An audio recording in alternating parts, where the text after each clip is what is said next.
अप्पी आणि अमोलला सिंहगडला जायचं असतं. मुनाला सुद्धा जायचं असतं. हे अमोलला अजिबात आवडलेलं नसतं. इतक्यात अप्पी तिथे येते आणि अमोल बोलतो, "मा आपल्याला जायचं आहे ना सिंहगडला?" अप्पी विसरलेली असते. अप्पी म्हणते, "अरे मी विसरले. माझे खूप मीटिंग्स वगैरे आहेत. आपण नेक्स्ट टाईम जाऊया का?" तेव्हा अमोल खूप रागावतो. तो जायचा हट्टच करतो. मग अप्पी म्हणते, "ठीक आहे जाऊया." अप्पी आवरायला आतमध्ये जाते. तर तिथे अमोल विचार करत असतो आणि बोलतो, "मलाच जायचं आहे सिंहगडवर. मोना मामीला नाही घेऊन जायचं मला. मोना मामी नको आहे माझ्यासोबत." तेव्हा तो बघतो मोना बाथरूमसाठी बाथरूममध्ये जाते. तेव्हा अमोल बाहेरून कडी लावून घेतो आणि अमोल खूप घाई करायला लागतो. अप्पीला बोलतो, "मा चल ना लवकर, मला खूप उत्सुकता लागली आहे." तेव्हा आणि अप्पीला अर्जुनची आठवण येते आणि ती बोलते, "अमोल पोटात होता तेव्हा अर्जुन माझी किती काळजी घ्यायचा, आपण किती गप्पा मारायचे." आणि अप्पी अमोल बाहेर पडतात. त्यानंतर कृपा दरवाजा उघडतो. "काय झाले? कसा काय दरवाजा लागला?" मोना चिडचिड करून अमोलचं सगळं कृत्य सांगते. नंतर बोलते, "येऊ दे त्याला, मी खूप डांबीत झालंय, दाखवतेच त्याला." इकडे अर्जुनच्या घरी अर्जुनला बघायला मुलीकडचे आलेले असतात. अर्जुन बोलतो, "माझ्या बायकोचा आणि माझा डिवोर्स झालेला नाही, तरी पण तुम्ही तुमच्या मुलीचं लग्न माझ्यासोबत लावताय, हे बेकायदेशीर आहे. माझी बायको कुठे आहे हे मला माहीत नाही. आमचा काहीच संपर्क नाही एकमेकांशी."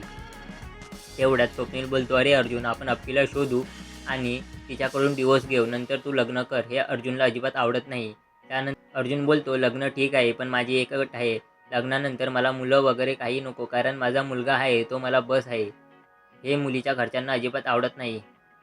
पण मुलगीला अर्जुन पसंत असतो आणि ती बोलते, "हो चालेल." अर्जुन बोलतो, "माझी एक अजून अट आहे. लग्नानंतर तू तुझ्या खोलीत आणि मी माझ्या खोलीत झोपणार." तिच्या घरच्यांना हे अजिबात आवडत नाही. ते निघून जातात आणि कदम अर्जुनला समजावण्याचा प्रयत्न करतात, पण तो काही ऐकत नाही. तो बोलतो, "माझा अमोल मला भेटणार, मग कोण पण अडवू शकत नाही. ना नियती ना अप्पी." इकडे अर्जुन गाडीवर बसतो आणि निघतो. तेवढ्यात आर्यासुद्धा त्याच्या गाडीवर बसते आणि बोलते, "मला पण तुझ्यासोबत यायचं."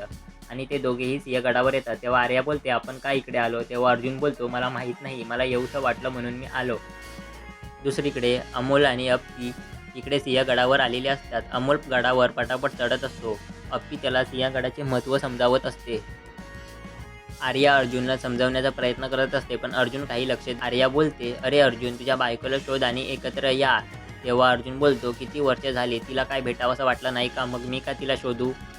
तेव्हा आर्या बोलते, "अरे अर्जुन, त्या बायकोचं तर ठीक आहे, पण तुझ्या मुलाला तुला भेटावंसं वाटत असेल, तर तू त्याला का शिक्षा देतोय?" तेव्हा अर्जुन बोलतो, "माझ्या मुलाला भेटावंसं वाटत असेल, तर तो मला नक्कीच भेटेल आणि तो आता खूप सुखात असेल. कारण अप्पी बायको म्हणून चुकीची वागली तरी आई म्हणून किती समजूतदार आहे हे मीच ओळखू शकतो आणि तिने अमोलला खूप सुखात ठेवलं असेल." तेव्हा आर्याच्या मनात येतं, याच्या मनात नक्की काय चालू आहे? अप्पीबद्दल वाईट की चांगलं? याचा विचार करत राहते. तिला काहीच समजत नाही. नंतर अमोलला आपल्या बाबांची आठवण येत असते. तो अप्पीला विचारतो, माझ्या बाबांबद्दल तू काहीच सांगत नाहीस. तू बोलतेस बाबा हरवले, मग तू त्यांना का नाही शोधलंस?" तेव्हा अप्पी बोलते, "अरे तुझा वाढदिवस आता येणार आहे ना, तेव्हा मी तुला सगळं सांगेन."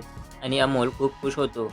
अप्पी आणि अमोल दोघेही फोटो काढत असतात. तर इकडे अर्जुन माउथ ऑर्गन वाजवत असतो.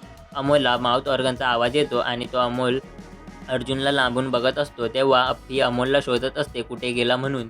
त्यानंतर हा भाग इथेच संपतो. पुढील भाग पाहण्यासाठी आमच्या चॅनलला नक्कीच सबस्क्राईब करा.